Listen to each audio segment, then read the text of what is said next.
All right, welcome back to the Black Robe podcast, everyone. Of course, it's your co-host here, Anzhane Slaughter, with the beautiful Carol Carol Mitchell. Mitchell here. Yes, now you might notice that we're not sitting side by side today. I really wish that we could be. I miss the energy just being right next to you, Carol, but we gotta be mindful of COVID, right? That's correct. We do. We do. We have some pretty strict orders about not gathering, especially on this beautiful day of Thanksgiving. Absolutely. So, speaking of Thanksgiving, we first want to give our respects to the native indigenous people of this beautiful land here. Considering our history and everything, we cannot forget to give respect. So, respects are given to the local tribes and those that are further out. We also, to all of the families out there that are cooking up their greens and sweet potatoes, mac and cheese. Mhm. Happy Thanksgiving to you all. Yeah, I know you're cooking at home, right, Carol? Well, I started cooking last night, and I don't know how well how well it all is going to turn out, but there's some mac and cheese and some dressing, and we got some cabbage and corn. We do it. I'm a Oh yeah. southern girl, right? Oh yeah. I'm a All the Geechee things. girl, so we have to do it.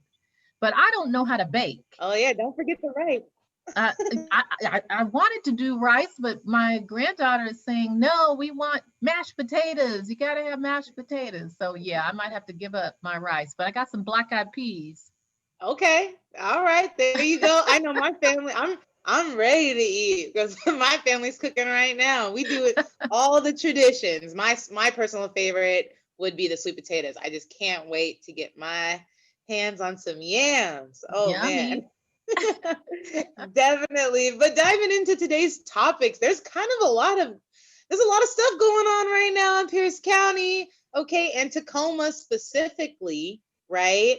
So just a couple nights ago, I believe it was the 23rd, Mayor Woodards had some unexpected guests arrive at on her doorstep. You Yes. know? Yes.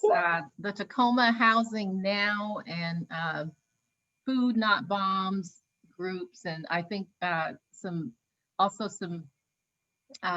faith-based groups and Mm, allies hmm. um, understandably showed up several days before. On that Friday, November 20th, they had basically done a takeover of Oh Galt wow. Middle School. And Hmm. look, two people had died. Hmm. One man, I think his name is Tommy Hutchinson, had died of exposure in his wheelchair on the Hmm. streets of Tacoma. And I think Tacoma Housing Now and Food Not Bombs and their allies rightfully said enough is enough. The Hmm. city has this empty middle school that's been empty for more than 10 years. And now, on the flip side, Hmm. it's got asbestos and, right, it's got Yeah. a Not the failing safest roof. So it's place. not necessarily Hmm. a safe place for anybody to be in, but it's been vacant for more than 10 years. People are dying. We need to do something. So they removed some boards and set up shop, started cleaning the place up and Yeah. moving people in and putting porta potties in the place. And Oh wow. right, Hmm. because they're basically saying we cannot allow this to continue. It is cold outside, Hmm. people are dying, people are hungry, and COVID-19 is running rampant in our Yeah. county. I Right. think we had 3,400 new cases on Wow. Tuesday.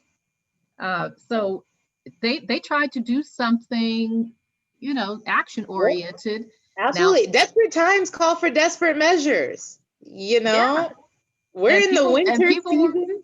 people were moving in, Hmm. and then of course the police were called, and everybody was moved out, right? And they were threatened with felony conviction if they Yeah. didn't. Yeah. No. So that just right there. One, I mean, coming from a real estate perspective, my first initial thought is adverse possession. When someone starts taking over and, whether it's grooming the lawn, the properties, it's obviously wasn't habitable before, now it is. You can legally take right to that property if no one else is doing it. It just takes about 20 years. It does not quite 20 years, but it takes more than a weekend. You got to show that consistent. But I mean, this is vacant land. Now Food Not Bombs, them going to the city to complain about it, kind of approaches some bureaucratic barriers, right? Because of course, the mayor, her first response was, well, I'm the city, there's a whole school board that owns this school property. You're kind of barking up the wrong tree, right? But in a way, I mean, they did get some sort of action, didn't they? Oh, they got action. They got national attention. I mean, some of the national dailies got a hold of this story and covered it. So all eyes are on the city of Tacoma. But you started out with your point about, so look, before I go there, about the visit to the mayor's house. Yeah. I totally agree that fundamentally something is not right with our houselessness policies when every time I drive down Yakima Avenue now, or down MLK or 6th Ave, the tents just keep going. And as a matter of fact, I know there was a fire several weeks ago, and before they could put the fire out good, somebody had put a new tent over where the fire had been. Wow. And it's moving slow, it's encroaching on and all along Yakima Avenue. Yeah, and no, it's so visible. The Color Women's Club, where I'm on the executive board at 2316 Yakima, the caretaker of our building frequently has to get people out of our back parking lot because they're parking there in the car.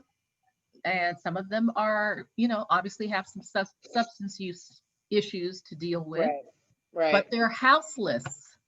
Yeah. So what are we doing about it? We've got 88 million unspent CARES Act dollars at the county, but Tommy Hutchinson died in his wheelchair. That's outrageous, and we shouldn't be okay with that. On Thanksgiving Day or any day, we shouldn't be okay with that. So absolutely. Now the visit, and not only do we have the resources, the visit to the mayor. So we see that we have a very valid issue. This is a problem. There, houselessness, homelessness in Tacoma and and Pierce County in general, right? That is an issue. We have the resources, we have the money. You just acknowledge that there's $88 million of unspent CARES money that we need to spend. This CARES money was given to the county to help the community during COVID, right? To support the small businesses, to support the homelessness, right? We have so we have the money, and we're not doing what we should be doing with it. Instead, what is the county proposing? What are they saying that we should do? Oh my goodness. I'm not one to gossip. But I was outraged when I heard. Not gossip. It's not gossip, it's true. And you can see it yourself. I think it was the November 19th, I don't know which committee it was or meeting it was at the county, but I actually heard the chair sort of suggesting that we find some creative and innovative ways to get the money spent, because we only have 7 weeks left to spend it. And one of the brilliant council members wants to use it for law enforcement purposes. Right? Okay. Of course. That just shocked me that he even had the nerve to say those 2 words in the context of the social commentary we're all hearing from this summer. And then the chair said, well, let's just give it to small cities and towns like Steilacoom, where he represents that part of the district. He wants to give it out to his cronies in Oh my God. Steilacoom and DuPont and Lakewood, because that's who he represents. And he's Mm-hmm. going to be off the council in a few weeks. So what does he care if people are dying? It's Yeah, outrageous that they it would is. think, oh, Wow. and here's my favorite one. Let's charge our county employees salaries to the money, to the CARES Act money, because, hey, if we're working on getting the money out, why can't we bill our salaries to that line item? That's Doesn't the what you county want to already do. have money to pay for salaries? It it is unconscionable that we would think it appropriate to bill county staff salaries. Now, these are people who would have been paid anyway. If COVID-19 had never happened, those people would have received their paychecks, right? Mm-hmm. Every time they make a decision related to the CARES Act, we want to bill their salaries, which are not low. We want to Mm-hmm. bill them to the CARES Act instead of doing something about houselessness, instead of trying to Exactly. save people's lives. We want to do an accounting transaction Mm-hmm. that Yeah. looks like we actually gave value when in reality all we did is supplement the county's budget. Now I understand B&O tax is down, sales tax is down, county budget is down, Yeah. but But that was not people's the purpose. lives are at stake. Mm-hmm.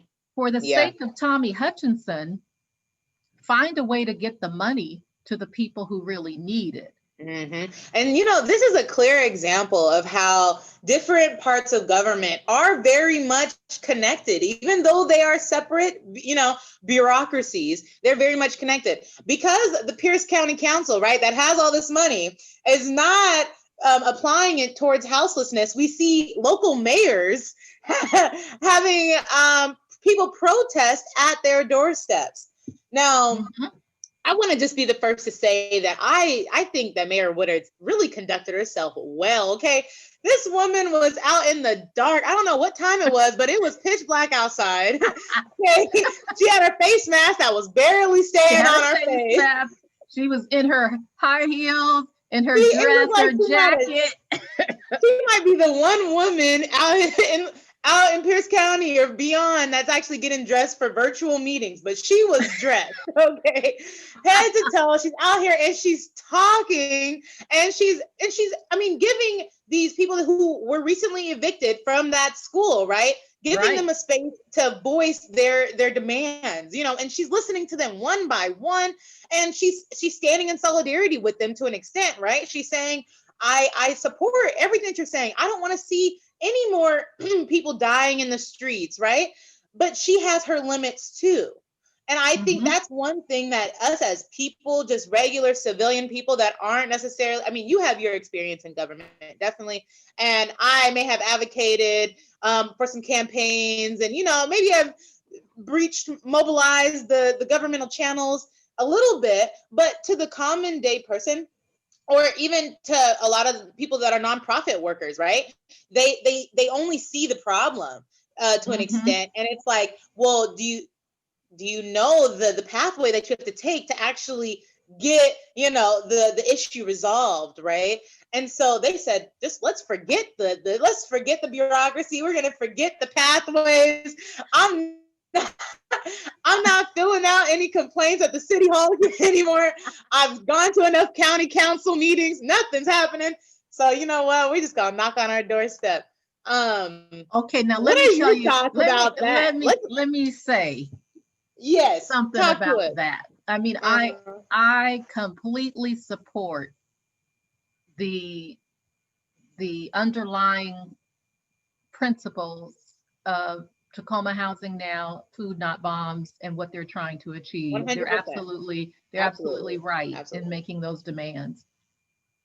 However, Hmm. I do think that as a longtime public employee, the Hmm. one thing I really hated most about public service is people think that we have no right to privacy. Hmm. And when I step out of my county city building role and get into my car and head for my home is my sanctuary. Yep. And Absolutely. I am there to recover, to renew, to refresh myself, to clear Mm-hmm. my head of all the negativity and everything that went wrong and celebrate everything that went right. I do not agree that my private space becomes a public space just because I work for a public entity. And I know that over the summer, Mm-hmm. this became sort of a tactic. A couple of members of the county council um, Mm-hmm. were visited in their homes, and some of them had some really strong statements to make in the paper about about that. You know, you saw in other states Mm-hmm. where people who were visited at their even in front of their personal homes went and got their own weapons and said, "Oh no, you will not," Right. which I thought that was taking Mm-hmm. it to a whole nother level. So I applaud the mayor for coming out of her Mm-hmm. house, listening and having some composure. But frankly, Mm-hmm. I think people are, as you said earlier, they're desperate to get some action. I think people are sick and tired. Like many times, you would come speak at public comment or citizens forum, and if you don't agree with what has already been decided, nothing really happens. Yeah. You rarely see Yeah. them change their mind about anything that they've Right. already decided they're going to do. And the county council is even worse at that than the Tacoma City Council. They've already Right. negotiated what they're going to do before they come out and vote. So Mm-hmm. nothing you say at those meetings makes a bit of difference. And I It think really people are just matters. tired of that. And I rightfully so, because coming from someone who has, spent time out of my day, taking and time is money. Let's just be honest. So any time that I'm spent doing a public service, I'm losing money that I could be, making, right? But I Mhm. do it because it needs to be done. The community needs to stand up and speak out, right? And we need elected officials to actually listen and hear us. Well, if since we know that they don't, maybe this will be an incentive that the community will hold you accountable. We will show up at your doorstep if you don't Well, start listening to us. I we're mean, much and we're it shouldn't have to come. go ahead. It really should not have to come to these extremes. It really shouldn't have to get to those lengths. And we saw, though, we did see, and I would consider it to be some sort of success for the Food Not Bombs for showing up to Mayor Woodard's doorstep. Because, and Did you see their and I'm just bingo gonna say it. card? Their She bing did agree. Did you see their Yeah. bingo card? Their bingo card was I'm sorry, I had to laugh. There was a the lot free going the on free that. space. Check out the free space Mhm. on the bingo card. I'm sorry. All respect to Mayor Woodard's. The bingo card that was brilliant. That did catch my eye, definitely. But she also agreed to have a meeting with the representatives of that group. I'm not gonna call them a mob, but of that group, No. right? She agreed to have a meeting with them because they were asking for a community land trust.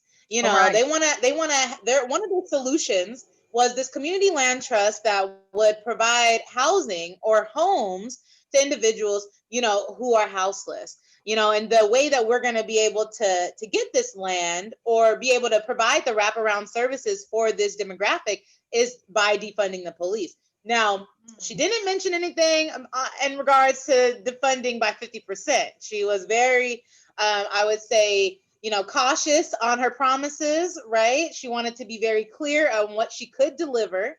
But she did say, "Hey, let's have the conversation and let's talk about what a community land trust is about and how we can actually get one going." So Right. in my opinion, that is some success, because she's a mayor. I mean, to be able to get those type of answers, at least to get the conversation rolling that fast, Mm-hmm. is almost unprecedented without these sort of desperation, these sort of acts, right? So kudos to Food Not Bombs.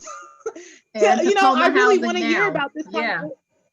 And Tacoma Housing Now. Yes. I want to hear, the IBJ wants to hear about this conversation as far as the Community Land Trust. And if you guys even meet, let's know. Let's hold Mayor Woodards accountable. Let's see if she does email you. I think she said by Wednesday. Okay, so if anyone from Food Not Bombs or Tacoma Housing Now, let us know. Let's talk about this, because this is a real issue. You know, we need to address the homeless crisis in Tacoma and Pierce County. And let me tell you why the Institute for Black Justice cares, aside from the fact that we have compassion for all humanity and believe that every person has a right to be fed, to be housed, to be clothed, to have access to quality medical care, fundamentally. But in Pierce County, although the County of Pierce refuses to acknowledge the research, several years ago, probably at least 4 or 5 now, years ago, the Spark report told us about the disproportionality of the number of homeless and houseless, they called it homeless, we call it houseless, people who are people of color. And so when we're talking about houselessness and needing a strategy to deal with it, the Institute for Black Justice is all over this, because Black folks are disproportionately houseless in Pierce County and in Tacoma. The Community Land Trust, you know, when you think about land and ownership of land and the extent to which Black people have been disenfranchised, frankly, had land stolen through all sorts of deceptive lending and banking practices.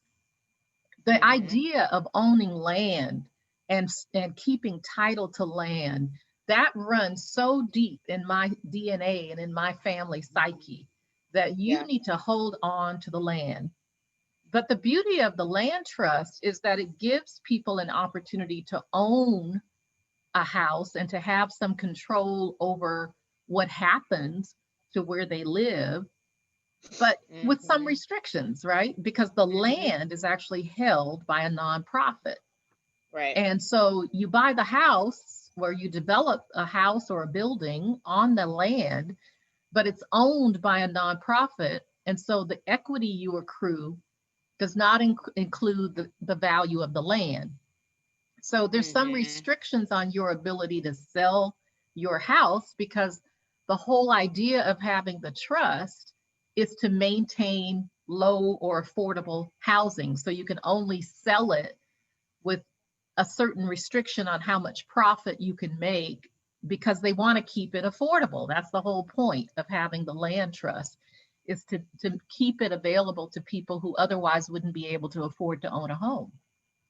So there are benefits, there are detriments to it, but we want to, I think Grounded Solutions is where I went, .org, to really look at and get a better understanding. There are something like 225 community land trusts in the United States. So it's not like it's uncommon. There's probably there are some good examples and some failed examples, right? But it's doable. We just have to definitely. It gets down to what we value. Go ahead. Right. Absolutely. The 225, that honestly doesn't sound like that much, just if we're looking at it on a national perspective, right? 225 different plots, or, you know, nonprofit owned properties. Well, those land trusts, though, could be. That gets me thinking, like, are the benefits real beneficial to these families? Does it give them the ownership that home ownership would? Well, I think the benefit is that it preserves land for people who otherwise would not be able to afford to buy, In some instances, they are like farming communities, where the trust has bought plots of land for the purpose of farming. And so in order to make it possible for, in some instances, small and minority farmers to always have land available to them, these trusts are set up to protect that land from being developed. And look at Hilltop. It's very rapidly becoming gentrified. Oh It's yeah. pricing families that have been there forever out of the market. It's the UWT and the museum district brought a whole new demographic into the Hill. And so in theory, Black organizations really, I think, need to think about community land trusts as spaces where they preserve affordable housing for people who have historically lived in these neighborhoods who now are being priced out. So I think it's a valid strategy, but you got to know when you go in that you don't own the land. Yep. And you'll have some restrictions on being able to pass it on. You can, it's not like my house, in East Pierce. Right. And you as a realtor know, one of the wealth building strategies we all should be thinking about is home ownership, right? Absolutely. Generational wealth. I mean, the whole incentive behind getting, myself into real estate was so that I could help more Black and brown families start accumulating wealth, I mean, get themselves closer towards that financial freedom, right? And the way that you do that is by, yes, acquiring land, because there are families, old white families that have old white money that have never paid a mortgage, that have never, had to worry about shelter. And that's exactly where we should see ourselves in future generations, right? And so that our children won't have the burden of basic necessities, such as a roof, and not to mention the sort of tax benefits that come with owning property, right? So as we continue this conversation, I think that we should dive in more along the lines of, okay, so should we be talking about financial literacy within our community, or should we be leaning more towards government supported or government negotiated land trust? Because that's really what it comes down to. And the more that we are connected with the system, these institutionally racist systems, the less autonomy we're really going to have at the end of the day. So food for thought, just some food for thought. Well, I definitely, we have to, I know you want to talk about our jingle competition and our fundraiser that we're going to be doing in the next couple of weeks. But next time we gather, I would love for us to talk about the Biden-Harris plan for racial equity and the Lift Every Voice plan for African Americans, which speaks to this idea and principle of Black wealth building. And maybe we want to dive into that and talk about the power of the dollar. We at the end of the day, as one of my high net worth friends told me, at the end of the day, the power of the dollar is influential in just about every neighborhood. And it's hard for people to tell you can't, if I really wanted to, and I had the dollars, if I were Bill Gates or Melinda Gates, I could write a check and get all of those folks off the street. I could have bought Galt Middle School, right? And let Tacoma Housing Now and Food Not Bombs do their thing. So at some point, we do have to have the hard conversation about wealth building and what that really looks like from a Black perspective, okay? Yes, and from a young perspective too, because there's ways that you can start building wealth at 18, as young as 18. I mean, if you're even more ambitious, maybe at 16, right? But Definitely. There are definitely ways, accesses out there for us to accumulate wealth, just with the proper knowledge, applied knowledge, really, Hmm. is what it takes. That's Now all tell it me about takes. your jingle But yes, competition so I can get back to my yes, dressing. all right. So Jingle Contest is still on. If you guys didn't hear us announce it initially on our last episode, you're hearing it now. We are finally finalizing all of our visual flyers so that you guys can have all the information that you need to participate in our wonderful Jingle Contest.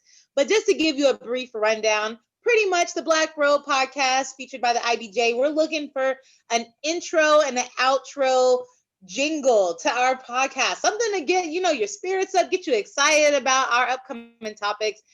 Here on the Black Robe, we know that we take the robes of our justices and we're calling out justice from a Black perspective right here from the community.